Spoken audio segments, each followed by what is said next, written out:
I'm curious because you're really doing an amazing transmission and you're saying things in a way that hasn't been said before to a spiritual population that's looking for more truth.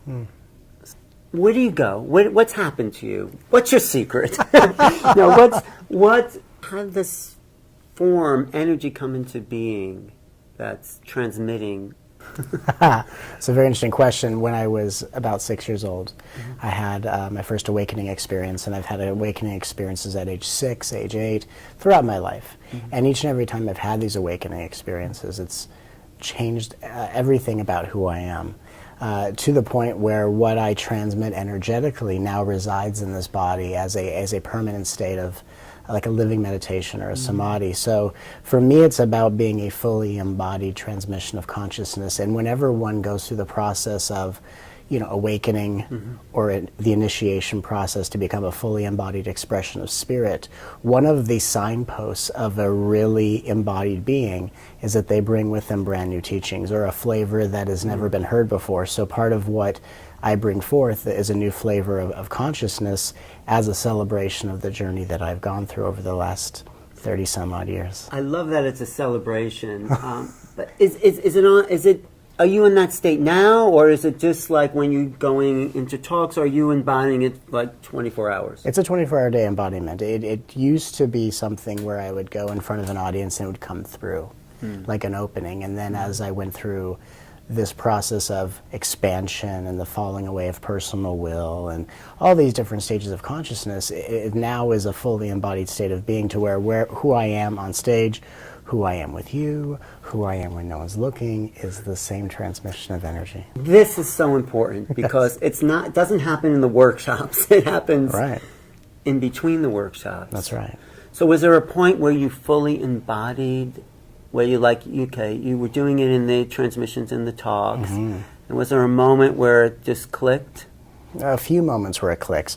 The clicks are instantaneous, but it takes time to settle into the cells of your being. So it took a few years for a lot of what I had already realized to really settle into the cells of my body. And I wouldn't say to accept, but acceptance is more of something that happens to you.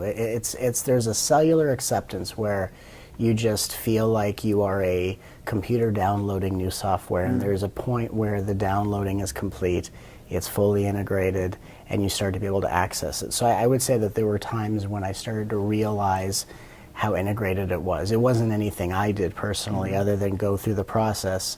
And if there's anything that I did, it was when I would hit a certain place that a lot of paths would say, stop.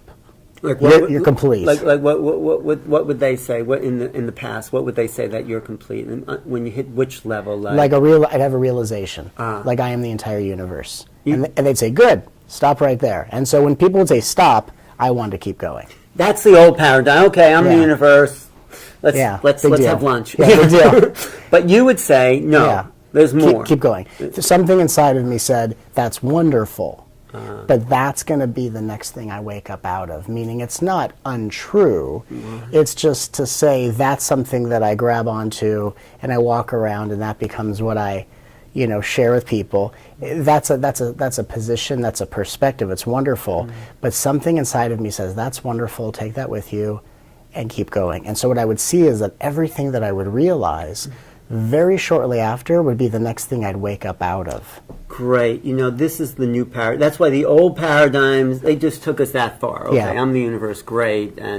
But you're pushing the envelope. Yeah. And that's why you're bringing in things that, wow, that's the perspective I knew existed, but I couldn't put into words. Right.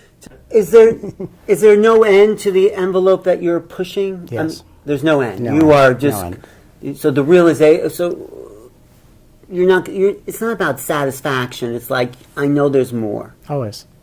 And I will always push, and everything that I teach, I want to bring through something that pushes the envelope, something that just expands consciousness, brings people into their bodies, into their hearts, something that can transform people's lives in such a permanent way.